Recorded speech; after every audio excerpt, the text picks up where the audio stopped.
7:40 morning, this is Breakfast with Stephen and Anne. So let's bring you up to date with today's newspapers. Having a look at the front pages, there's the Times there. Let be police fear that she attacked 30 more babies. That story's going to run and run, isn't it? Yeah, let's see what we've got next for you then.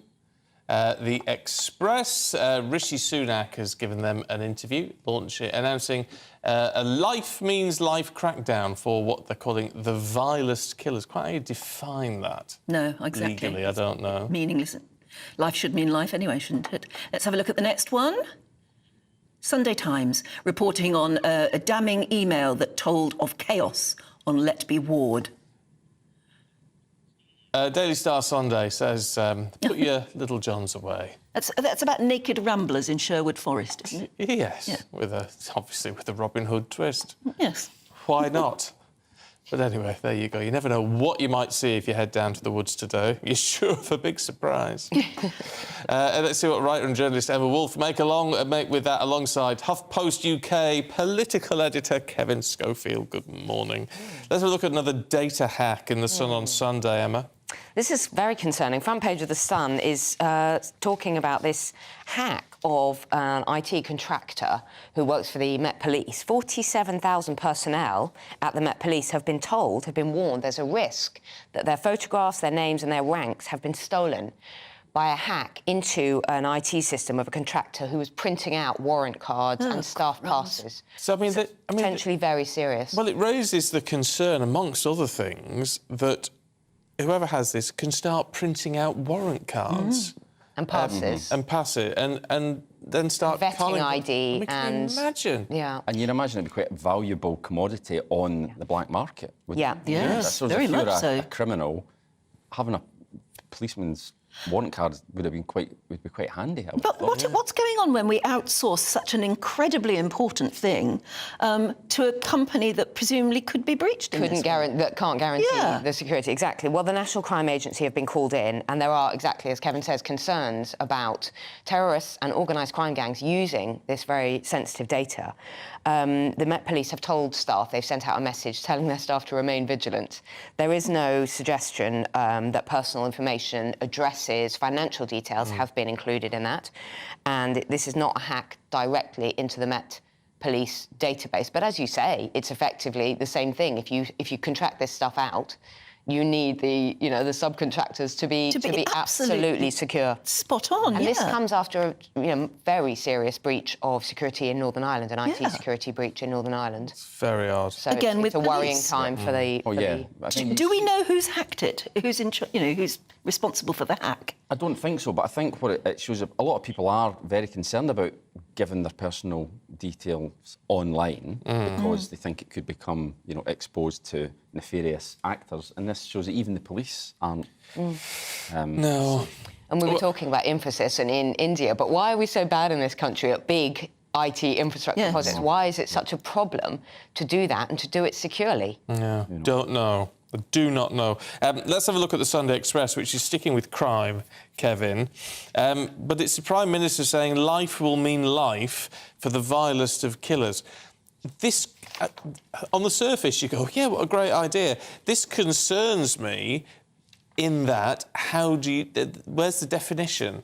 Well, so what they're saying is it would be killings that involve sexual or sadistic conduct. Well, sadistic conduct. And I guess that would be in the eyes of the courts and the judge as to whether it met that threshold. There just seems to be too much interpretation in this. And I know a lot of you will be going, no, this is obviously the right thing to do. But how these things... It's the unintended consequences. Well, yeah, and people might think, well, hang on, the Conservatives have been in power for 13 years. Why is it only taking them till now? Now, the answer to that, I think, is that there's an election round the corner. The Tories are miles behind Labour. Lucy Letby during the week, obviously. So it's a knee-jerk response?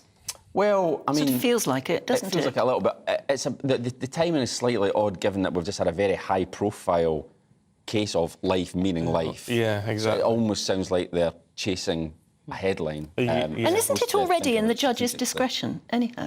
Well, yeah, it can still be done. Well, yeah, I mean, they have obviously sentencing guidelines, but as we found with Lucy Letby, if the judge decides that the nature of the crime merits it, then they can obviously impose a whole life sentence. So it's Rishi Sunak stating the blimmin' obvious, isn't it? Well, yeah, but again, as I say, this is obviously trying to throw a bit of red meat, not just to his backbenches, but trying to remind voters that, you know, the Tories are supposed to be the party of law and order. But even though the Express have given it a splash on down the side of the page, though, they've got Nadine Dorris. Now, this was obviously the story that Downing Street wanted in the Sunday papers. There's in quite a few of them.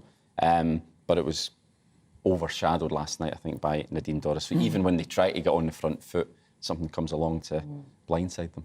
I tell you what I don't like in this. I'm sorry to have a go.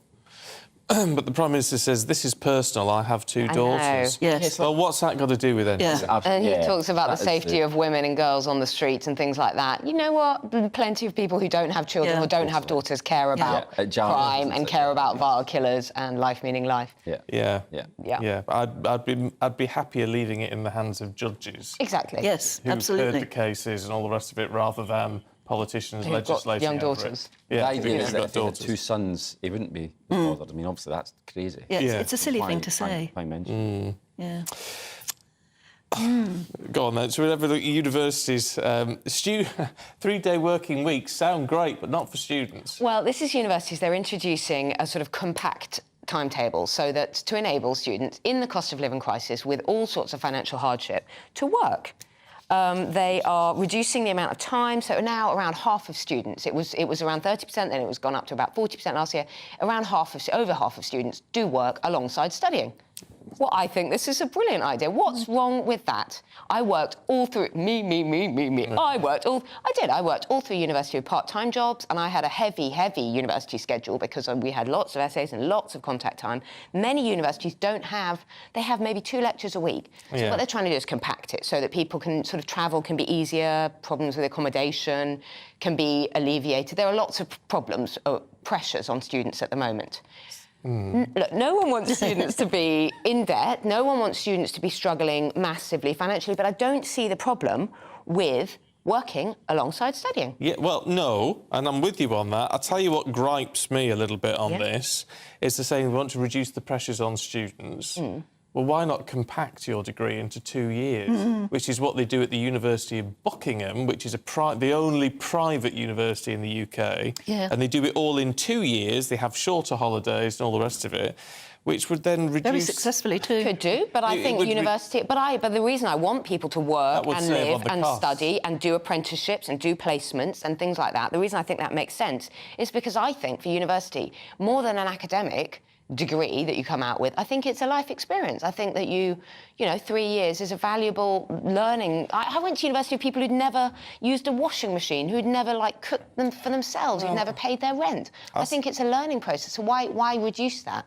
Well, I sort of agree with that, but not at the cost of 10, 12 grand a year or whatever it is. I mean, I worked all through university, but I worked at the weekends, freelancing at Radio Trent.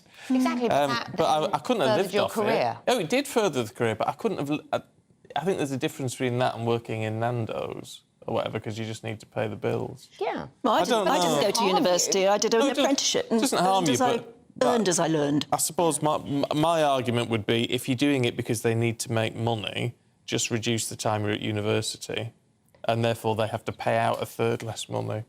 Yeah, But do you know what I mean? I'm not... Yeah, I mean, it's a sort of confected outrage, so why shouldn't they? But I do think it's a bit pointless having students on campus when they've got maybe 1 lecture and 1 tutorial a week. There's sort of a lot of time, and maybe they're trying to consolidate that. Yeah. I mean, I don't know how you manage to afford to be a student these days when you look at the cost of rent. I mean, rents are just astronomical now. How they can even afford just to...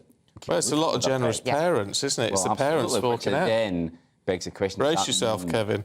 Well, I'm trying not to think about that. But you know, does it mean that university then becomes the preserve of the very wealthy, or people with wealthy parents who can pay their It's kids becoming rent? a worry, just like you hear American parents talking about. You know, when you have a baby, you have to immediately start paying into the college fund for them, or you simply won't have enough money for them to go through uni. Apparently, the cost now of getting a child to 18 is £200,000 in this country. And that's to I 18. don't understand our system. I don't understand why the early years, nothing is free. No free meals, no free nursery, no proper... I mean, yeah, you get your 15 hours, whatever. No proper provision. It's such an odd system, you know, and then everybody gets free school meals, and everybody, even the wealthy, can go to good state schools. It's such a kind of imbalance and messed up system. What irritates me, really, is the idea that when the whole let's get 50% of people to university was all everyone should have access to university. Yeah.